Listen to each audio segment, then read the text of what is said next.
You are now listening to Broken Line Podcast, presented by Fish Addictions TV. Broken Line Podcast is sponsored by Ice Strong Titanium Spring Bobber, Eskimo Ice Fishing Gear, 13 Fishing, Striker Ice, Coles Resort of Bemidji, Minnesota, Aaron Eichhorst Photography. All right, so we're back for another podcast with Nancy. How do you specifically say your last name? Koep. Koep. Koep. Yeah. I've known you for so long, but I like to add that in there. Just Koep. to be on the safe side. How you doing, Nancy? I'm doing very well. Awesome. And you're from Glenwood, Yes. Minnesota? Yes. And you own a bait shop and a gas station. Correct. And a deli. And a deli. Can't forget the deli. You can't do that. Glenwood. Closest biggest city. Detroit Lakes? Alexandria. Alexandria? Okay. Yeah, I'll say it's all right. from 15 miles Alexandria. south of Alexandria. How many? 15 miles. Oh, okay. Lake all right. Minnewaska. Nice. Yep, Minnewaska, yep. What do you, for the people who don't know who you are, give a little insight of who Nancy is. Ooh, good question. I didn't prepare for this. I don't know who I am. I have owned the bait shop now for, it'll be 19 years in May. 19 years. Holy 19 crap. years. I know. And Take a break, woman. I know. And looking back, I remember Evan being in the car seat, he was sitting on the counter looking at a deer, kicking and grabbing his, trying to grab the deer. And he was just in a car seat, and now he's a junior. So, yeah, Boom. I feel kind of old. You're an old fart, but a good person in general. 19 years in the bait business. Yep. Well, my grandpa started it back in, I think, 1964. Wow. That's It's been a awesome. family tradition for a long That's time. awesome. That leads right into like what we're going to be launching here pretty soon. The With the mom and pop bait shop. mom and pop bait shop drop. Yeah. Yeah, we I've known you for a couple years, but let's kind of get into the fish addiction side of things with you. So you've been part of Fish Addictions for how long? I think 4 years. 4 years, and you're Maybe like one of the 5. the longest running females in Fish Addictions TV. Yes. So what is it like being able to be a part of Fish Addictions TV, come on the trips, and etc. with Fish Addictions? I love it. I absolutely love it. I mean, being a part of Fish Addictions has been so fun for me. I've enjoyed all the rides that I got to go on. The guys are just amazing. They're like my brothers. They take care of me if something happens. You take care of us. If you don't know what hotel room to go to. You may not know it, but you actually kind of keep us guys like in line and socially acceptable. It's a hard job, but Right. no, it's they talk a lot about being Fish Addictions family, and I look at all the guys on Fish Addictions as my family, and it's just been great. Last year I didn't get to go on a lot of the trips just because I get so busy, and about the time I want to go on a trip, then I lose 2 people, and so I'm short people, and then Right. that leaves me to work, and so. When you say you're busy now, besides the gas stations or the gas station, bait shop, and cafe, A little deli. a little deli, Yeah, you do a lot of stuff with kids. I do. Let's talk about that a little bit. One thing I've learned is that you need to share your passion. And 8 years ago, I was introduced to a Minaqua program from the DNR, and I went to have training on it. And I have been at the Minnewaska 5th grade classroom for the last 8 years teaching cool. this program. And it's to the 5th graders, teaching them basically about fishing. So Fish Addictions That's filmed super an cool. episode that's coming out, down the road. So we did Kids Open Water, the AAPL. AAL, Okay. American Angler League. Angler League. So we came down, you do a summer program, and you do how many weeks of the summer? We have 6 weeks in the summer. 6 weeks, and you do 2.5 hours on the On water? the water every night. And you have every Tuesday every night. Monday or Tuesday, Yep. Tuesday, and you have like parents and stuff that donate their time to bring out some of these kids. Correct. They have to provide a boat, so it's dads, it's grandpas, it's uncles that take their kids out. They can be 2 kids to a boat, and If not more, right? Yeah, I guess that. Yeah, we had 3 in ours. there's some. Yeah, I suppose so depending on the we- size of the boat. Right. Yeah. Yeah. So you go out there with these kids. You have a summer program where you do 6-7 weeks. Yep. Of 6 the weeks. summer. 6 weeks of the summer, and you bring a bunch of kids out. You do a summer league program where they catch bluegills, bass, northern, etc. And Yeah. it's all in the point situation. Correct. Yep. You can get 20 points for sunfish, and then after you get your sunfish, you can't catch anymore. Well, you can, but they don't count as points because you're only allowed those 20 points, which is your limit. And the parent keeps track of that usually in the boat. Right. Yep. How? Oh, go ahead and finish up. And so that if you get over a certain length, like for every sunfish, crappie, walleye, northern, they have certain lengths. If they're over that length, they get 10 bonus points. Sweet. So the kid gets 10 points just for showing up to fish, and then all the points that they make throughout the night. How did you find out about this program? Like, I would like to, it's the first I've ever heard about it, and I think it should be something that should be at least advertised statewide. Right. A friend of mine from Minnetonka asked me if I'd be interested in starting a league up here because they had one down in Minnetonka, and there's one other. Actually, there's all sorts of little leagues around the state because every week after we're done, we have to put the points in to Colton, the guy that's in charge of it. We have to give him the points for all the kids and where they placed. So there's a bunch of towns that kind of compete, right? In a sense. Yep. And then at the end of the season, they take like the top 3 kids in your league for the most points, and then they can go to the championship on Minnetonka. None of my kids have ever done that because it's a lot for the parents to get their kids down there. And So you run a summer program where you take not only volunteers but over 10 kids, and you put them in a boat every Monday, Tuesday, and you go for 2-3 hours a night, and for 6 weeks, and you get them involved in the outdoors. You let them fish. You let them, compete against each other. Let them have fun. Let them swim in the fish pond or the frog The pond. frog pond. As we filmed you guys doing that stuff, and you get to get the kids involved in the outdoors, and that's a big thing for all the people that are listening or are viewing this. Is that you're big into the outdoors for kids. I am. And being able to get 5 kids, let alone 10, 15 kids involved in the outdoors in a summer program, that's phenomenal. I mean, That's huge. And that's not the only kids program you do, right? I mean, you do a little bit more in the end. Like, you're one of the biggest people in the state for, I think, females for getting kids involved in the outdoors. I just love sharing my passion and sharing my passion with kids. If I can make 5 kids, change them by fishing, if I could make an impact in their life and make a fisherman out of them, I did my job. Yeah, well, you've done your And job multiple times, but I have. My program I do in the wintertime, my Minnetonka program at the high school is probably my favorite because I'm in the classroom. It's hands-on. It's not just learning how to catch a fish. It's actually based on their science grade for that quarter. So they're learning. Really? Yeah, so they're learning. So it's like an accredited. Correct. Oh, so wow. so these kids, That's awesome. are they part of the summer program too? Some kids are. Some kids are. So once you move past summer and you get into school season, you then take some of the kids, depending on their grade and depending on their class, and you bring them into aquatic program. It's And just that- the 5th graders I get to do that. So Yep. the aquatic program, you teach them about fishing, fish, aquatic life, etc. Correct? Correct. And it's a Like- school credit. It's a school credit. Yep, we talk about like How cool is that, for one thing? I know. That's pretty That's pretty freaking The sweet. science teacher that I'm in his classroom, he's just great. I mean, he's a great guy for allowing me in there for 8 weeks and teaching the kids and taking over basically his class. So you do 8 weeks during the school season. Yes. And you do it during class period.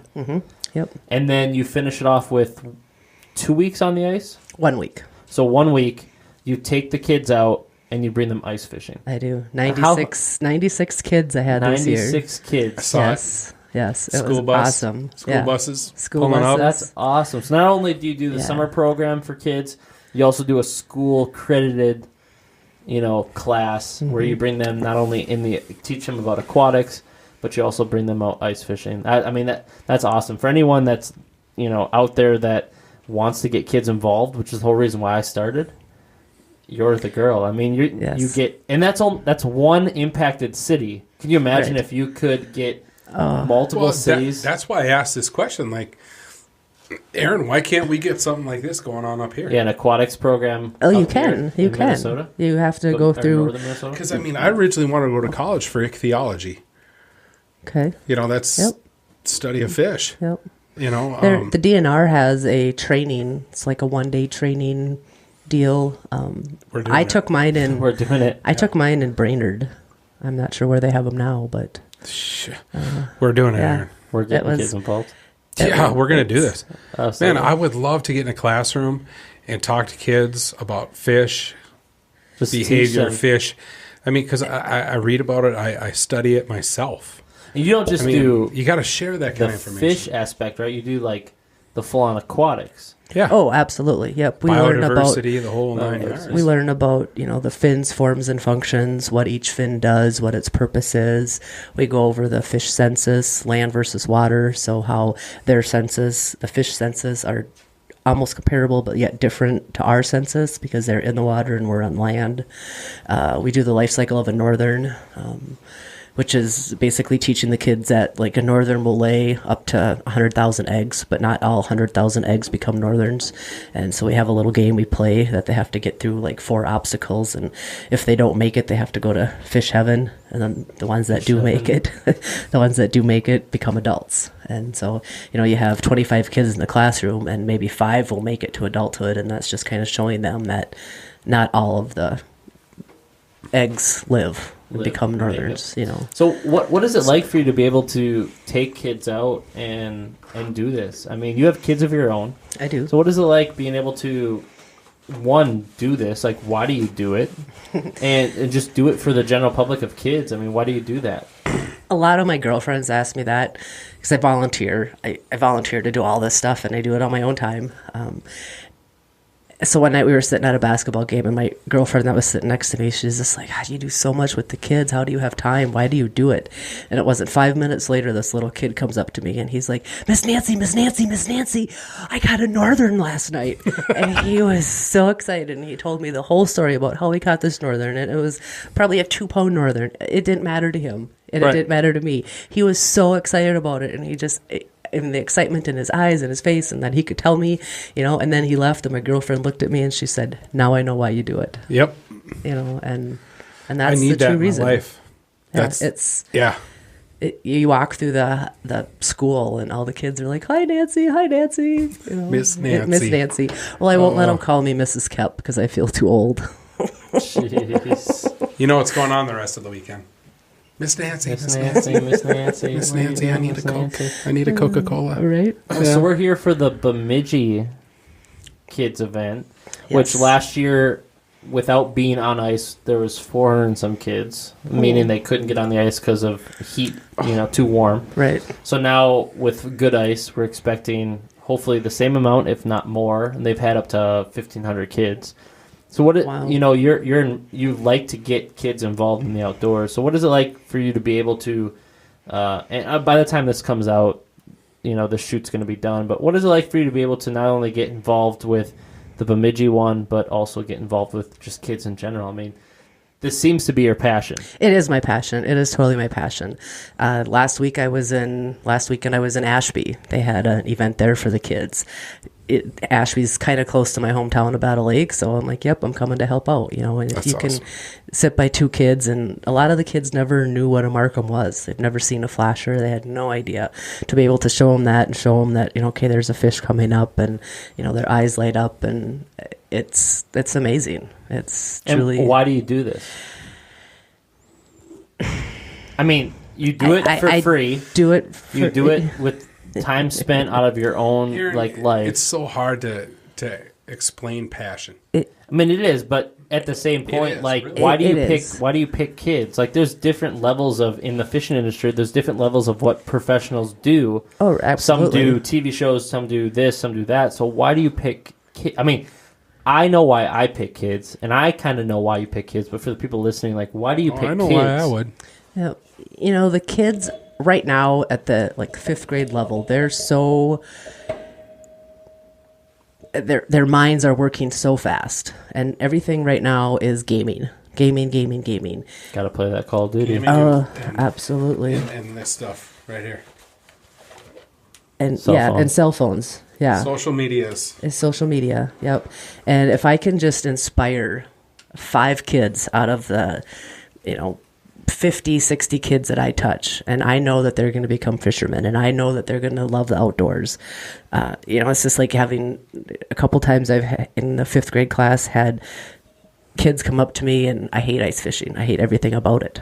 I'm not going to like this class. Is it because it's outside in the cold? No, it's just that they've never fished before. That they've never been on the ice. They've never been on the water. They've never been able to experience that because of, their upbringing and their parents don't have time, whatever. Family life is a big deal. Yeah, absolutely. And I explained to her that, well, this is your science grade, so you kind of have to listen to me. Well, then we went ice fishing. You want credit? Listen right? to me. You kind of have to listen to me. We went ice fishing, and it wasn't half hour into the day, and she comes up to me and she's holding up, five fingers, and I'm like, what's going on? What does that mean? I caught 5 fish. I'm like, you did? Oh my, it's like, oh my god. And the impact of a children or a kid getting 1 fish, let alone 5. Yeah, impacts their life greatly for where they're going to be in the future. Absolutely. I mean, we gave high fives, and she's like, I love to fish now. I'm like, yep, that's why I do what I do. That's why you do it. You want to get kids involved. Yep. You're handing off that. I've always treated fishing as a safe place. Like, yep. Man, when times are good, I like to go there. When times are bad, I like to go there. That's fishing. Yeah.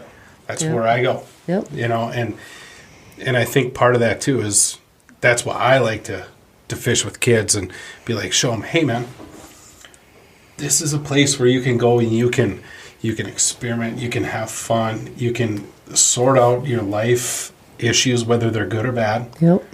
And it's a gender neutral sport. Yep. It's just there's. I know what you're saying. I can't find the word for it, though. What's your main goal in getting kids involved in the outdoors? That's a good question. To have them share the passion that I have someday. To impact their life in a impact it. positively different aspect of what the non-outdoorsman might feel. Right. And, and as a woman, there is not a lot of women fishermen. I mean, they're up and coming, and there's getting a lot more women are being involved in the sport. But, they look at me in a different way because I'm a girl. And I think being able to show the girls in class that you can do this, you can be a bomb at. You can, yeah. Yeah, because there's no I hate to say it, but there's no like physical limitations. There's no, it's you versus nature, not you versus somebody who's taller than you or stronger than you. It's you versus nature. Yep.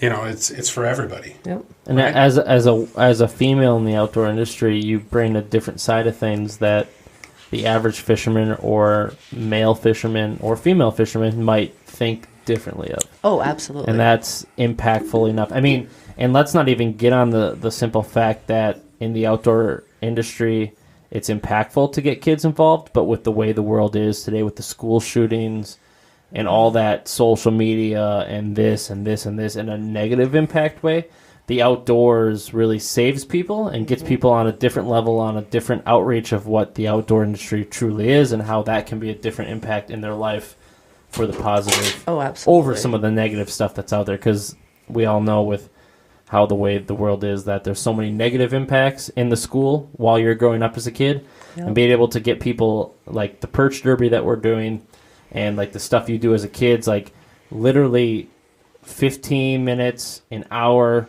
2 hours, a weekend, a week trip for a kid is a make or break for how their outcome of the future is, whether it's in the outdoor industry or not in the outdoor industry. Yeah, exactly. Yeah. It's offering that little, like, here's a path you could take if you'd like. It's offering that opportunity. The outdoor industry has, in my mind, I have a few friends that have been a positive impact to save their future of what they possibly, whether they go to, let's say, prison or do this or do that in a negative way. It's a positive way. Like we have one of our buddies that did end up going to jail or prison, that he started getting into the industry about a year ago. And to him, it's, if he would have had that before, he would have never went there because Yep. he loves fishing and loves hunting and the outdoors, and he was like, why didn't I know this earlier? And it's like, we were lucky enough, I'm guessing us three as a whole, to have it when we were a kid. Right. Whether our dad or our grandpa or our grandma or our grandpa kind of took us out, or our moms took us out and let us enjoy the outdoors. Are those the aquatics in the summer program? Are those the only kids thing you do? I know that's not. I know you do other stuff.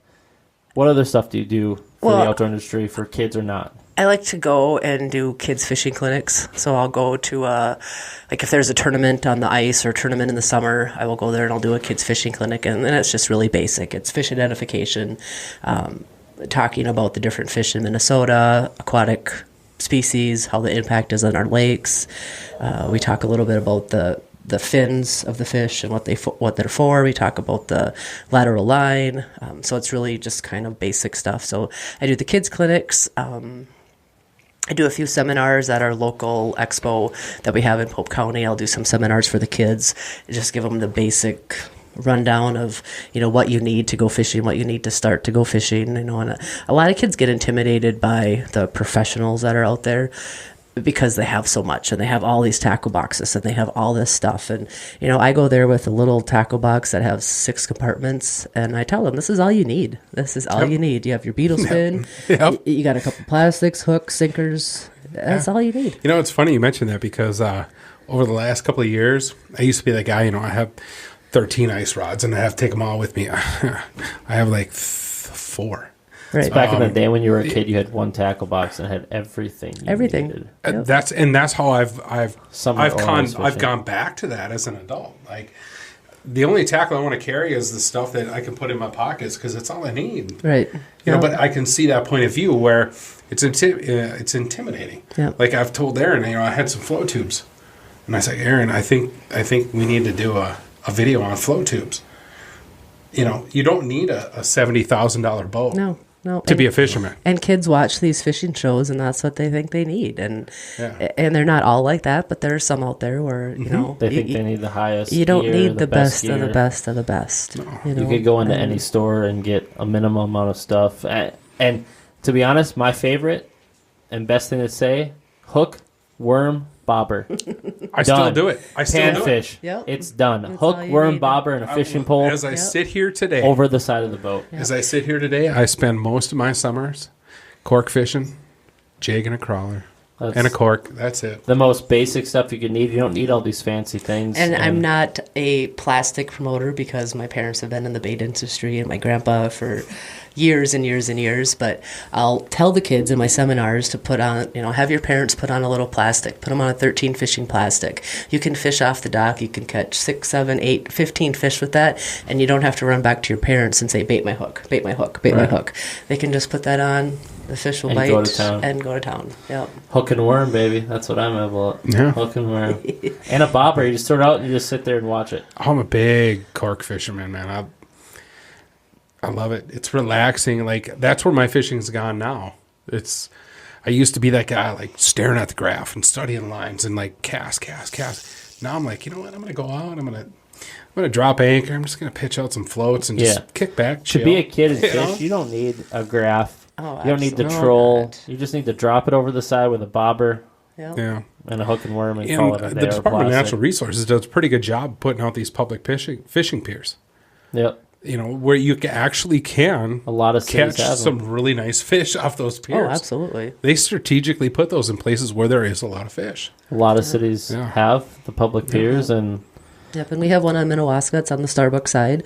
It's called Hobo Park, and they have docks, and the lake comes in there. It's a little inlet, and the kids can go there and fish, and you go drive by there on a Saturday or Sunday, and all the docks are loaded with kids fishing, and it just makes you smile. that's a good sign. When Yeah. you see, That's awesome. the whole reason, we've said it multiple times, the whole reason why I started this in the industry was to get kids involved and females involved.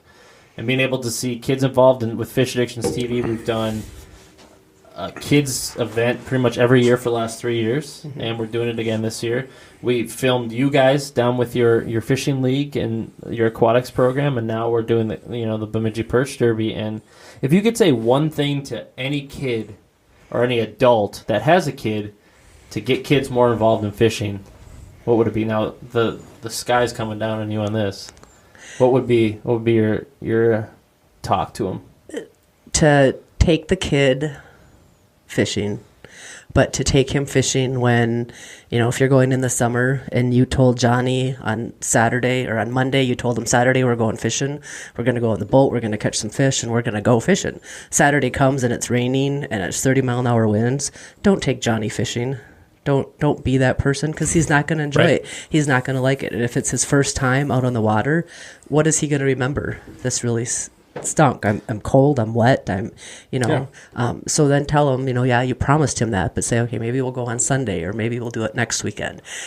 Fulfill your promise. I mean, because 99% of kids getting involved in the outdoors is based upon the parents. Correct. The parents need to take them out and have it be an enjoyable time. And if it's not, their kids aren't going to like it. Yep. And if the parents don't take them out, they're not going to experience it. Yeah. So you gotta as an adult, be that person to take them out when you think is the best time for them to enjoy it. If you want to get your kid involved, you need to do it when you feel is right. Right. And if it's not maybe one time, maybe you take them out 2 or 3 times. And if they don't like it after the 3rd or 4th time of beautiful weather, catching fish, then maybe it's not for them. Right. But if you do take or maybe them out, it's not the right time. or maybe it's not the right time. It's just like any other sport. Like, little Johnny, I think, let's try baseball. Let's try Little League. Oh, you don't like that? Let's try soccer. Let's try playing a musical instrument, Yep. I mean, I didn't play any sports in high school. My dad is a hunter, not really much of a fisherman. Somehow I became a fisherman, But I was fortunate enough to be raised in the outdoors. Right. So I understood my dad's passion for hunting. At the same time, I knew that I wanted to be fishing. Yeah. And I don't think he understood my passion for fishing. He does now, because he's like, retired DNR guy. He's like, that's my boy. He's right there. He's on TV, But I took it upon myself. At the same time, I grew up in an area where there was a lot of lakes, and my dad did take me fishing a few times, but it's not the same level. But I always think about that, like, would things be different if my dad would have, hey, let's get you into baseball. I never clicked on those things. And then my dad took me fishing one time up on Rainy River, and I was like, this is what I was meant to do. And even though he wasn't a fisherman, he could kind of tell, like, I think he's going to be a fisherman. Yeah. And the hardest part of my life, I'm not kidding you, it was before deer season. Telling him we didn't want to hunt anymore. I was 14 years old. I was like, Dad, he's all jacked up. He's like, let's go out and sight rifles. I'm like, can we sit down and talk? My dad's like, what's going on? And I said, I'm not going to deer hunt. He's like, why? I said, I'm out on a drive, or I'm sitting in a stand, and I'm like, man, this is big fish time. I want to fish, Dad. And he was like, kind of bummed out. But then, over the years, he was like, wow, holy cow, man. My son can fish. Right. Like, we've talked about stuff. How the fact that parents supporting their kids through whatever they want is important. If the kid wants to go out fishing, take the kid fishing. If the kid wants to go out hunting, take him hunting. Support your kids in whatever way you can. Another spin on that too is for the kids. If your parents just don't know what to do or how to go about, some parents just don't know anything about fishing or hunting. Ask your friends, like, hey, you and your dad go fish. Can I come with you? Mm-hmm. The best thing is find that outlet. Find that way to do it. Or do it by yourself. Yeah. Go to one of Nancy's classes. This kids' fishing event would be the perfect. The summer league that you have. Yep. Your parents don't really know much about fishing. You can literally search out and say, hey, there's a fishing league in my city, and I am going to ask if my kid can be signed up and let them go with another parent that enjoys and knows about fishing. Absolutely. And let them go out and fish. Yeah, there's ways to do that. I mean, my little brother was in karate, and my parents are not ninjas, and they're not karate people. But Man, you know what? They want to be ninjas. He tested for a black belt before 6th grade. Wow. But they're not into karate, Yeah. And that's tough. I see a lot of that in Glenwood where the parents, they don't have the income to support a fishing habit. You know, they don't have the income to be able to get them the stuff that the kid needs. And a lot of times I'll take stuff over there that's outdated or that. Well, how many of your events do you give away, like fishing gear and that kind of stuff too? Oh, like, pretty much all of them. Yeah, I've seen you give away rods and hats Yes. and this to get Yes. kids involved. If they don't have fishing gear, there's someone that is willing to not only Yeah. help but get kids involved Right. like you. Yep. And you're kind of the saint in Minnesota for females that want to get kids involved. And even if it's not you, it's hopefully someone else. Right. And every kid should get a chance and an opportunity to join a fishing league. It's like for me, like when I was a kid, I joined hockey. Well, how do you think? Where do you think my friends came from? The hockey team. So you have a fishing league. That's a team. Now all of a sudden you get friends, and you have friends that want to do stuff that you like to do. Yep, So getting absolutely. kids involved like you is not only getting kids more friendships, but also getting kids more involved in the outdoors. And there's other aspects of stuff, like there's archery clubs and stuff. If Yep, kids don't like fishing, there's other avenues. Trap leagues. Exactly. Trap leagues would be perfect. There's a lot of... That, from what I understand, is growing really rapidly in this. Yeah, like state. Trap Bemidji, leagues. Bemidji High School has a trap league now for high school. They have a full league. Bemidji does curling. You know, if you want to get your kids more involved in the outdoors or just in sports in general, because I would consider fishing a sport, there's different avenues for people to do that, and it's not about the kids. The kids don't find out about this stuff. Right. The parents do. Yep. The parents need to reach out to people like you and in other company or contacts, figure out if they want to start their own fishing league like you. Mm-hmm. If someone wants to start and join that fishing league that you do, is there other cities that have the opportunity to do that? Down in the metro area, I believe they do. I think I'm the farthest one in the north that does it right now. And you're north as in barely not north, really right? I mean, you're not even middle of the state. No. So if someone else wants to do that, like reach out and figure out how to possibly do that. Like Bemidji could perfectly be an example of not only a kids I'm league, completely but a high school shocked league. why we don't have this. I don't even know why we don't have a high school fishing league in Bemidji, Right. Yeah. let alone a kids fishing league. There's so many kids here. Like we're expecting a couple hundred kids in the fishing league, or the perch derby. Well, why can't there be a fishing league? Oh, you know, and you have what, 15 kids? You said. In our league, about 15. About 15 kids that take the... And seriously, we filmed it. You see the smiles. The kids are happy. They don't even care if they catch fish. They're out there eating grubs. They're eating grub worms out of the buckets, like fat old juicy grub worms. They're eating those. They're having fun. They're fishing. They're driving around in the boat. It's a beautiful night. They're out having fun, and then they come back and they're swimming in the frog pond. They get their certificate of how many fish they catch. Yep. They have fun, and it's a good old time for them to get 2 hours a week.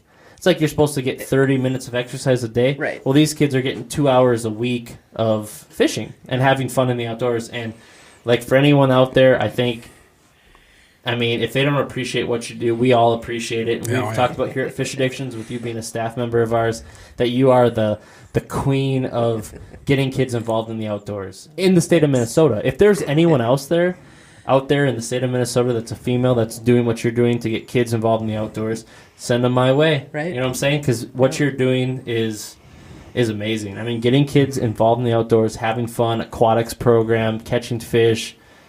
What's better? Yeah, There's I know. nothing better. And seeing their smile. And seeing their smiles. Some nights The frog pond. I know, the frog pond. Your son rolling around in dirty old frog pond water. Oh my God, it's awful, but they love it. And that's what they talk about, They love it. Who's all going to the frog pond, We just caught our fish. Let's go to the frog pond. Aaron, a road trip. We got to do a podcast from the frog pond. The frog pond? Me and you, we get down to our skivvies and just jump in. It's literally, it's a little tiny Mud hole. mud hole, yeah. Yeah. And there's off the lake, and there's 15 kids that come back from they're fishing. The sun's going down, and right when they get to land, it's head to the frog pond, go to the frog jump pond. around, and you need to look at that and go, see the kids go in there and be like, God, my son needs a shower. But at the same time, that kid is in the outdoors enjoying Absolutely. life. He's Yeah. not sitting Catching in front of frogs. a movie, a TV, an iPad, a computer, an iPhone, a video game. Yep. He's out there enjoying the little things of a frog. A frog. Yeah. A frog. Like, are you kidding me? Like, that's the big thing, and that's awesome. And On a top lot of of the them- fact that they fish for 2 Right. hours. A lot of them will come up beforehand and they go in the frog pond and they want to take the frogs and use them as bait. they'll come up and ask me, "Can I use this as bait?" Can we use this That's live funny water, top because water? I was care. given a frog the other day, last weekend, to go burbot fishing with. Oh. And it didn't pan out. Oh. It was a try. I was like, man, maybe I said, if I get a burbot on this thing, I'm going to make sure that just its foot's hanging out, and I'm going to send it to Rylander and be like, I'm on my game, and he would just freak out, and I wouldn't answer. I wasn't going to answer, but Just it leave didn't it happen. hanging. It didn't fold out that way. But speaking of fish addictions, Nancy, let's hear your story about how'd you become a part of fish addictions. I mean, I don't know this story. I've never been told it. And all the times we've hung out. It was a kind of crazy deal. A guy from Battle Lake Cliftonville area that I knew, Casey, I can't remember his last name. I can, but I would slaughter it. So we'll just say Casey. Sent me a message and said that this Fish Addictions are looking for staff members. And they want people that enjoy the outdoors and fish and hunt and blah, blah, blah. He's like, you should apply.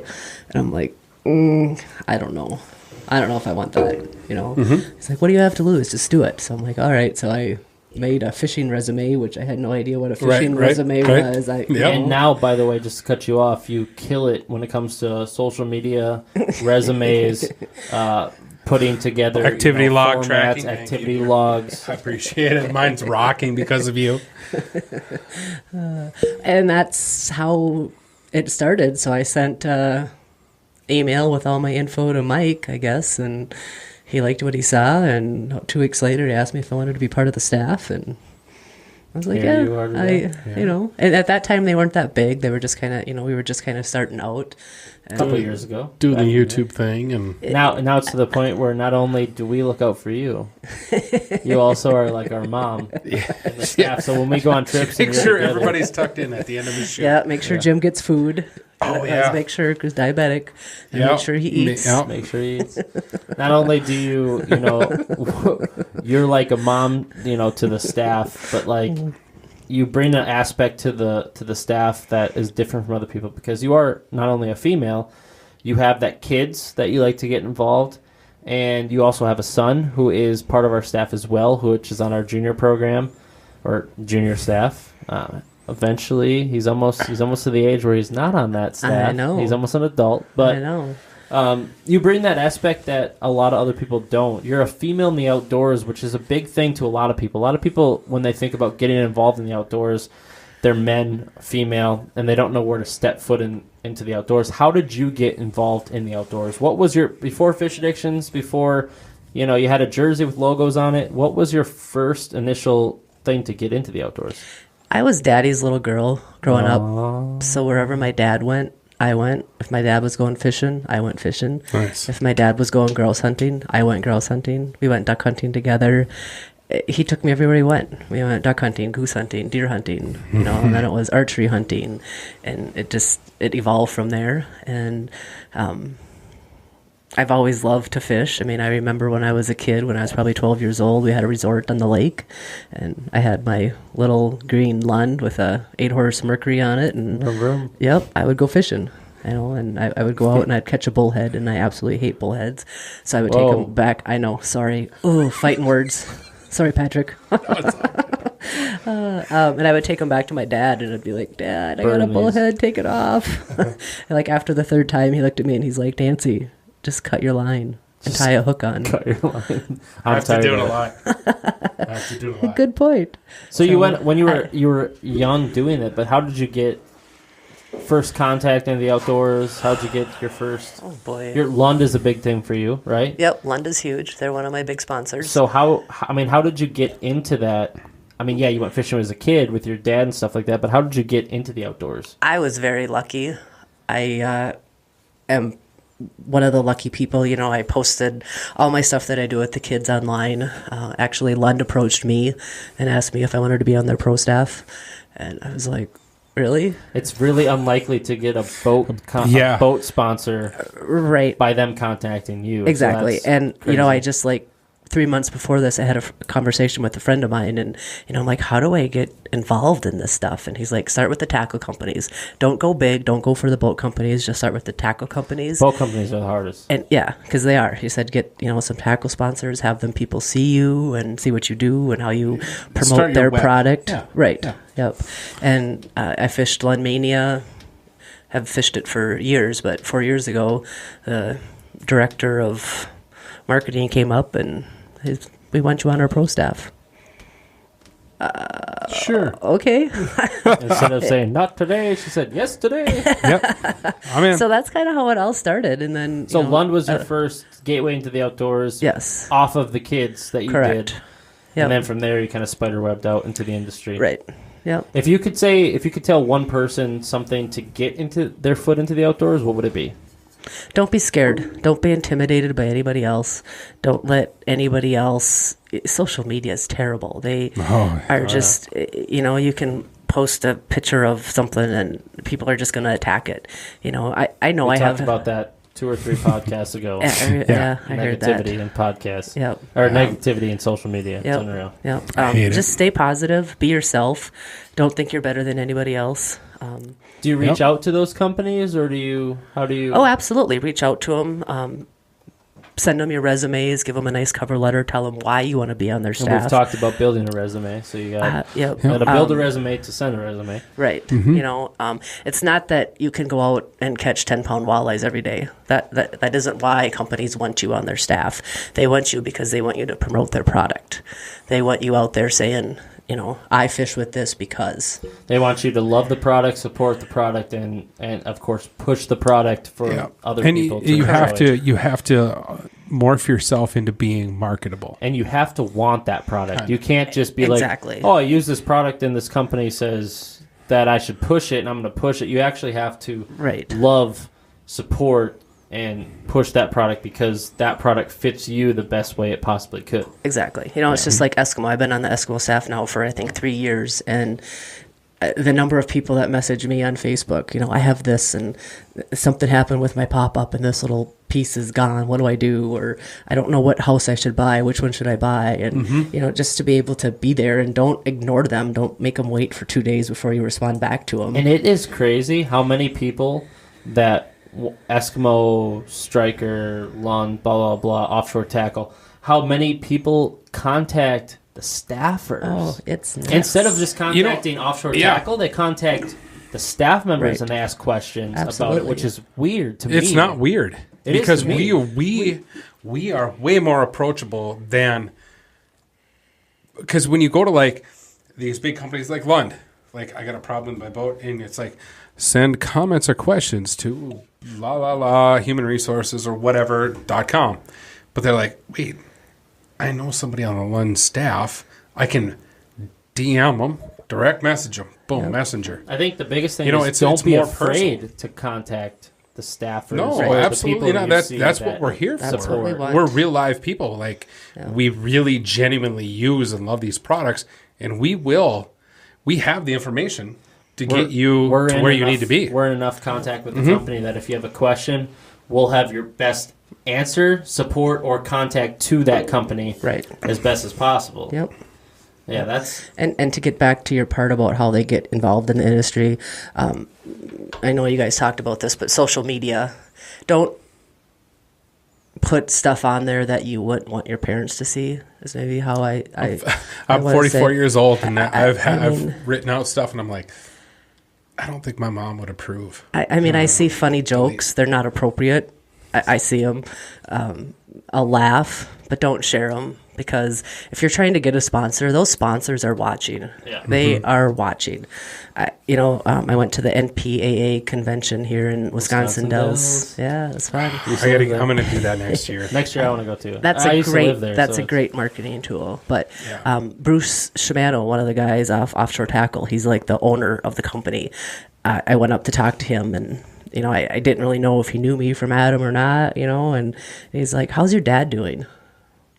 was like, wow. Because he your dad's is- been in the hospital, hasn't he? Yeah, and I'm like, wow, he really is watching They my watch, posts. man. So just when you think they're not watching and you post something stupid, if you're trying to get on a staff, you have to. If you're part of a staff or not part of a staff and want to become part of a staff, companies watch you. And if you send Well, your stuff to them, yeah. they're watching You your need page. to You be have to- professional. If you want to start this, you have to recognize that you are going to be a public figure. Right. Yeah. Hands down, public figure. Yeah. Like, I've had buddies ask me about getting to, into the industry and all that kind of stuff, and I said, like, if I go out, like downtown Bemidji, I don't wear striker shit. I don't wear no sponsor stuff, Nope.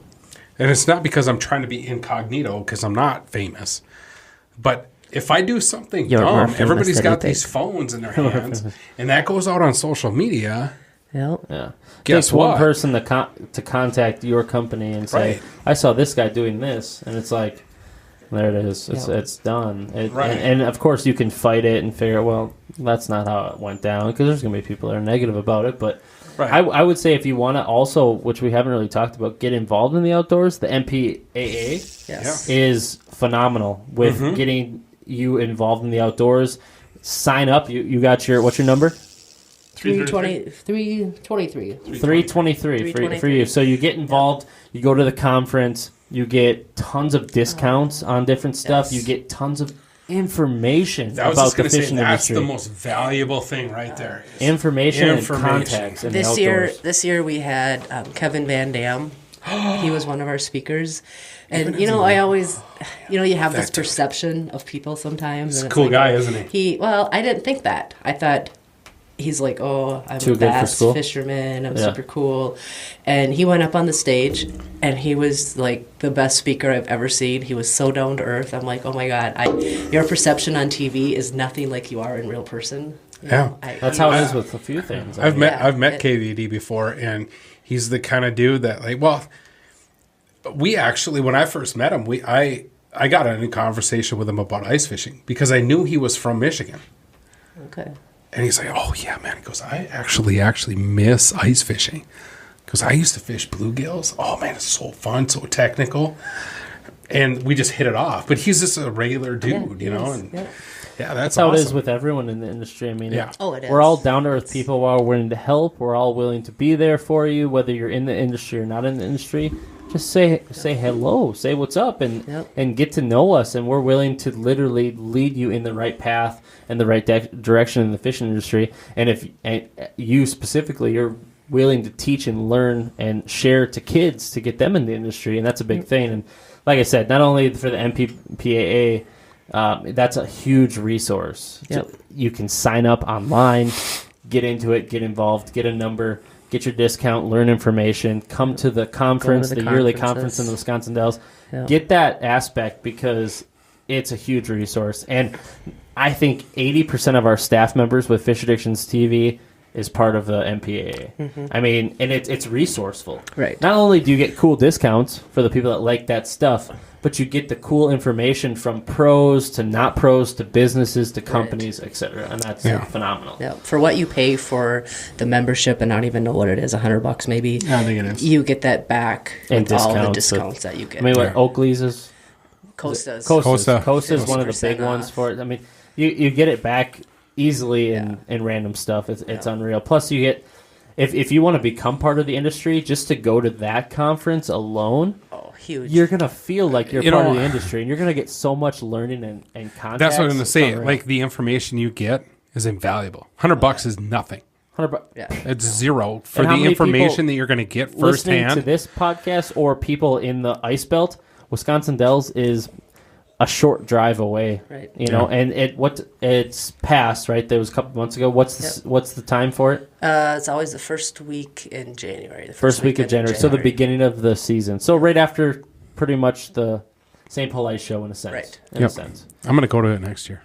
I wanted to go this year and I didn't. Yeah, I I'm didn't gonna. go. I got to sign up. I got Christmas Mountain, Christmas Village, whatever it is. We have Yeah. timeshare there. Housing is we just come with me. Housing's paid for. All we got to do is stay there. It's a 12-minute drive. My house, my old house, I used to live in Wisconsin Dells. I didn't know that. It's right there. I got friends there if we wanted to stay and hang out with people. It would be fun to go down there and take a bunch of people. Yeah, I used to live there for 10 years, 12 years, somewhere. Yeah, I ended up this year. I ended up joining the Freshwater Hall of Fame. Yes, because you go for I'm a record line classes. I'm doing line classes and world record chasing on the International Game Fish Association. And that's Hayward. Yeah, Hayward is the cool. International National Freshwater Hall of Fame. And there's a lot of those that aren't registered or beat. Like let's say crappie or rock bass. Let's just say that fish, for instance. The one that Mike caught broke the world record. Yeah, so which I've already done like 7 times. So you've beat it 7 times. So there's a lot of those. I've never registered those class records that are out there for line classes that aren't registered. So a big shout out to anyone who's out there fishing.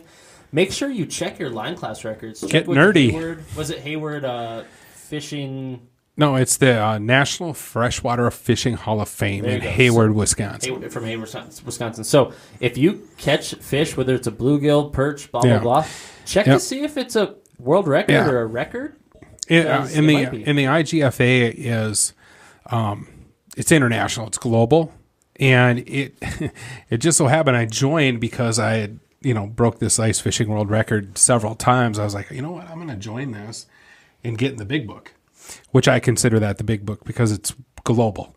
And it just so happened that as of January 1st, 2017, or no, it was January 30th, 2017, they stopped recognizing a lot of the fish that I really love and a lot of the fish that I really love here in Minnesota. So that would be bluegill, crappie, rock bass, bowfin, bullheads, sheep's head, burbot, that type of stuff. So basically in Minnesota with, if you want to go chase line class records, world records and that kind of stuff, it's going to be largemouth, smallmouth, walleye, pike, and your trout and salmons.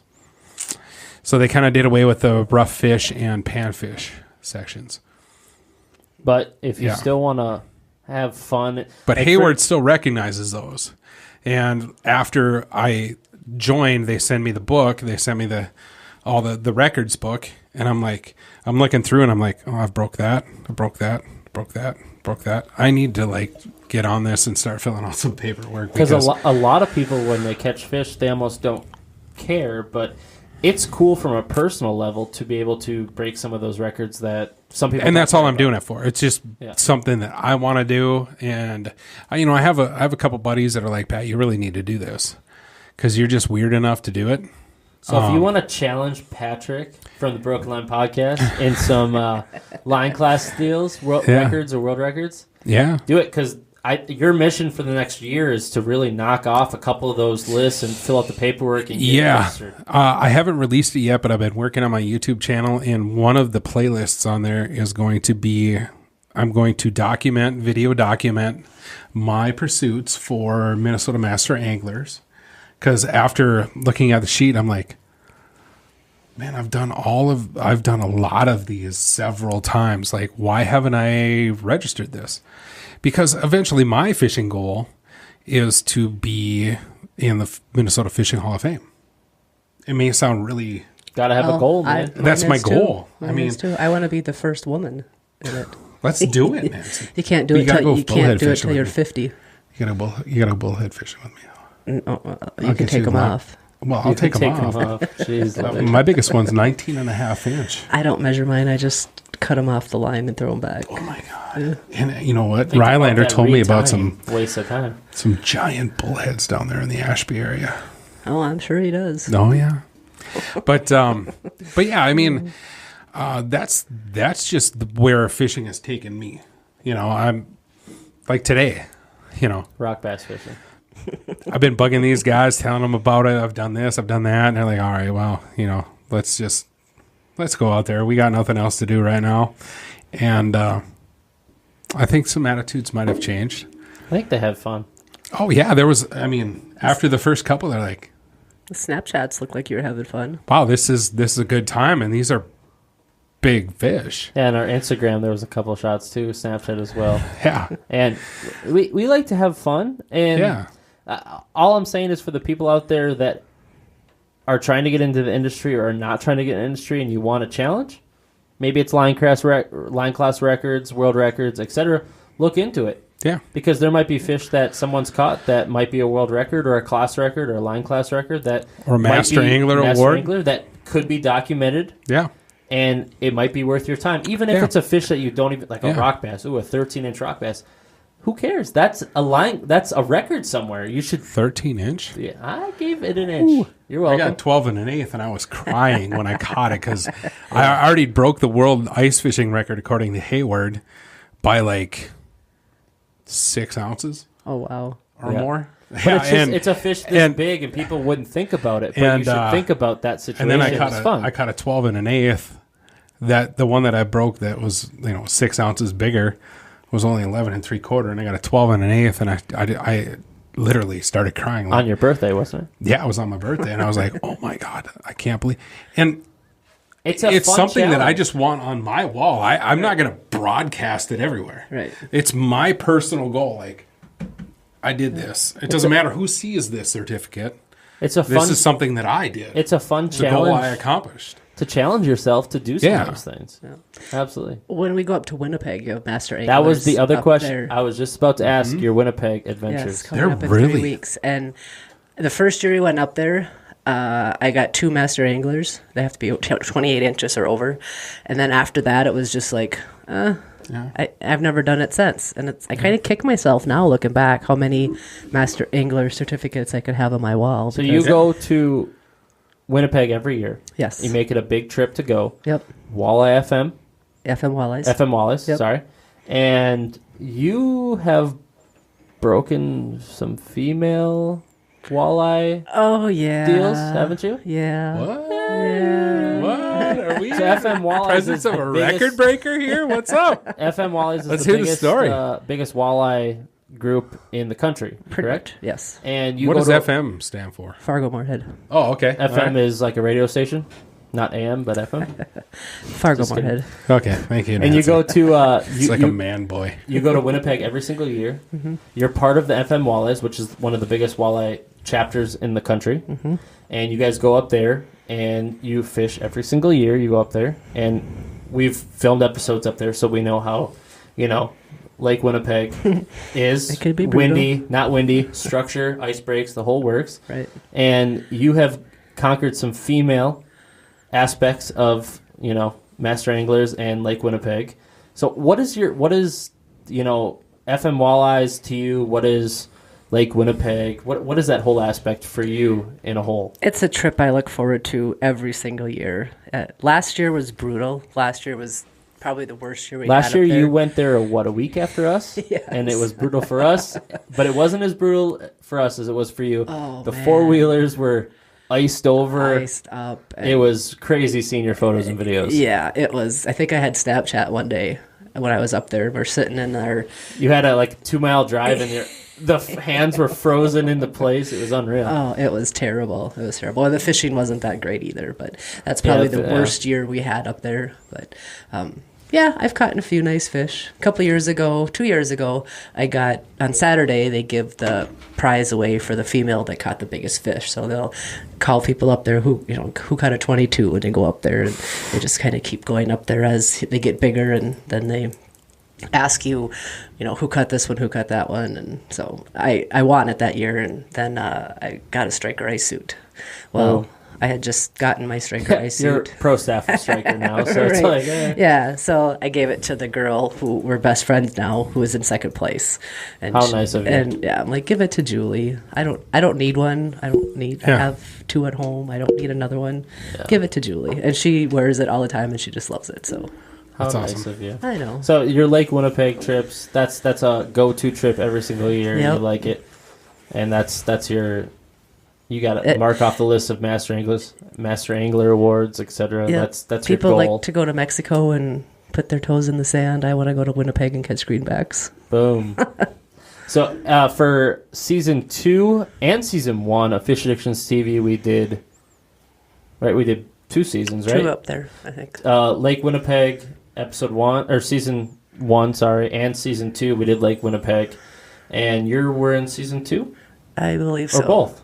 I don't even know at this point. I It's been think so I long was ago. probably in both of them. Might have been in both of them. Yeah. We went there, and if you haven't seen that episode, definitely check it out on YouTube, and you can see you caught some big fish that I did. that episode I too. did. Yep. Yeah. That was actually when I landed my Eskimo gig. I don't know what Mike told Tony, but We're ninjas. He just came up to me and he's like, "Hey, you want to be in the Eskimo staff?" Because you're so awesome. Okay. Sure. You know, and I'm very fortunate. I'm very fortunate that I have these companies that see what they see and And yeah, you know, and a lot of people. You've worked really hard. I'm just sharing my passion. sharing your passion may for the not outdoors. seem You like got that work, on the but back it of your kinda jersey? is. Is that written? Yeah. Sharing your passion. You enjoy the outdoors. You love to get other people in the outdoors. You love to share your passion, and that's why. I mean, you work your butt off to get to where you are, and it shows. Absolutely. Let's finish it off with one more thing. And I know we've talked about fish addictions, but we haven't really talked about it. I want to know what, as a female angler, your love for being able to come on episodes and get out with you got a bunch of guys, Sure. that you're out with. Tell me a little bit about being able to come on some of the fish addictions trips, having your son come on some trips, being able to hang out with some of the guys, etc. on the fish addictions. I don't get intimidated by any of you, if that's what you're getting at. Oh, so you're just too good. No, I'm not too good, but I don't, I mean. No, you they're- shouldn't. You're on the same level as everyone. That's the way it Absolutely. should be. Yep. If And- anything, when I was on the Rainy River and fishing next to you, I was like, holy shit, oh, this isn't good. Oh, I got one nice fish that I couldn't even get on That's all camera I got. because it was Yeah, but 20. you lipped yours. It's 26 inches, and 26 or bigger had to get released, and I got 8 boats around me, and I'm like, God, I really just want to throw this in my live well and have Aaron come and video this, and then I'm looking at everybody going, but I really don't want to go to jail. Just release it, let it fly. So I Fit- released you it know, and called it good. But Being with Fish Addictions and being a female staffer and being able to come on the trips with us and hang out with us from us at Fish Addictions, it's been an awesome adventure in the last 3 to 5 years to have you aboard. We love everything you do in the outdoor industry. We love that you come with us. We have fun. You're like the mom. You're also not like the mom at the same time. It's an absolute mom. blast. I mean, You know- having you aboard the trip and the I love going team. hanging out with the guys, and that's what I You know what, though? I and just... having my kid be a part of it, and seeing how he has grown in the industry.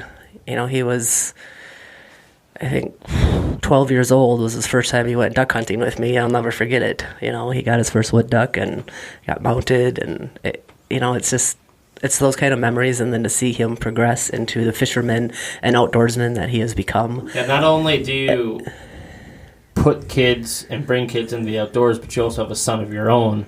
Actually, I have more than one son. I have 2 sons. Yeah. One of your sons.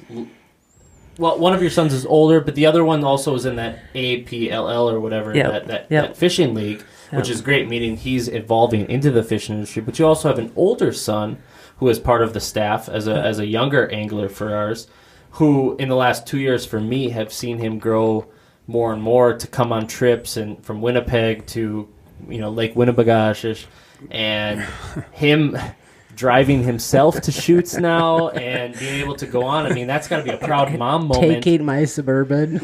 A proud mom moment to be able to get your kid more into the outdoors and get more involved. That's It awesome. absolutely is. Yeah. Yep. And he's 17, and he came home on Friday after basketball practice. Yeah, last night. You want to go fishing, Mom? Yes, I do. And Nice. my 17-year-old still that wants to go mom- fishing with Mom. That mom and son bond. Oh, it that is. exactly what we talk about, bringing it all the way back to when we were kids. That the mom, grandma, grandpa, dad, whatever, Yep. got them involved in the outdoors, and they still want to do it. I mean, it's to the point where even Evan is not only taking your vehicle and doing a road trip at 3 a.m, but he's also, when we came down for that tournament, he was also out muskie fishing in your boat. Right. You're like, yeah, Mom, can I use the boat? And you're like, I guess, because you don't want to turn him down because you want to get kids involved. So you're Absolutely like, not. son, if you're going to go out and while I have to work, the family business, I guess you can go out and fish a little bit just as long as you're back by this time, and it's awesome. I still remember the first time I let him take out my first Lund Pro Staff boat, and he took his friend Sean with, and I was so nervous. I'm like, am I the stupidest mom in the world, or am I the smartest mom in the world? He was probably 15. I think you're the smartest mom in the world because not only is he out enjoying the outdoors at the age that he's at, he's not doing stuff that a 17-year-old, I'm talking drinking, I'm talking drugs, I'm talking stuff that he shouldn't be doing. He's positive. You don't have time when you're out enjoying the great outdoors. And that's what he's doing. But he had his rules that he had to do. You know, when you're up on plane, you got to put your life jackets on, blah, blah. If I hear any different, your boat time's done. And I had posted this on Facebook, so a few of my customers that live on the lake had come in the next day. Them. Yep, and they're like, Evan did great. He did awesome. He always had his you know what, life jacket Nancy? on. I was going to say, you have done a fantastic job. Because I was on that Winnie shoot. And not only did it catch the biggest fish, I'd walk over and be like, Evan, man, what are you using? What are you doing? And but he was like, just like he'd been there for 10 years. Yeah, you know, the way he carries himself, and then even off the ice when we're all hanging out in the cabin. You know, I'm sitting there, I'm BSing with Evan. He's 17, I'm 44, but we're talking fish and stories like one of the regular dudes. Yeah, you know, and you've done a wonderful job. He is a fantastic young man. Don't make me cry. There's a moment where he, because he was driving Tracy around, which is the winner of last season, to come fish with us. They were catching fish together. Evans was catching some of the biggest fish of the trip. And we go to the last spot, and I'm like, all right. I look at my watch, and I'm like, okay, I've got the episode wrapped up. People are still fishing. And I'm like, the Pro Bowl is on. And I'm like, if we make it back to town, we can watch part of the Pro Bowl. And we're all sitting there in a huddle, and we look over, and a quarter mile away is Evan. He drove a quarter mile away and started ice fishing. We're like, I'm going to have to text him to get him to come back because he decided to take it upon his own self to go adventure out to find new structure. He found a different hump. To fish. Yeah. And that's, for a 17-year-old, that's crazy. And all I can say to wrap this whole deal up is you with kids in the outdoors is awesome. Can't wait to see the finished product of the kids fishing episode for Fish Addictions TV that's going to be in the future here. And to more Fish Addictions trips you get to come on, and awesome having you in the studio and hanging out with us. Thanks for having me. Absolutely. Shine on, you crazy diamond. Shine on. Shine on. Fish Addictions TV, Fish Addictions Snapchat, Instagram, Broken Line Instagram, Broken Line Facebook, Broken Line YouTube, Broken Spatula, which we've now started out fishing. You haven't heard? Cooking Broken deal. Spatula? Oh, she hasn't heard? She hasn't started. We're cooking. Aaron and I are cooking now. Oh, I did hear that. Yeah. We're cooking some crazy random stuff. We screw stuff up. We burn the house down. The whole works. Yeah, it's we have fun cooking. It's awesome. Cooking suckers. Yeah, exactly. Right now it's comfort food. Yeah, it's comfort food. Appreciate all the fans of Broken Line Podcast, Fish Addictions TV. Thank you, Nancy, for hanging out with us and having a good old time. I'm Aaron. I'm Patrick. Nancy. And I'm Nancy. And this is The Broken Line. Thank you for listening to Broken Line Podcast. Don't forget to follow us on all our social media. Like, share, comment, and subscribe.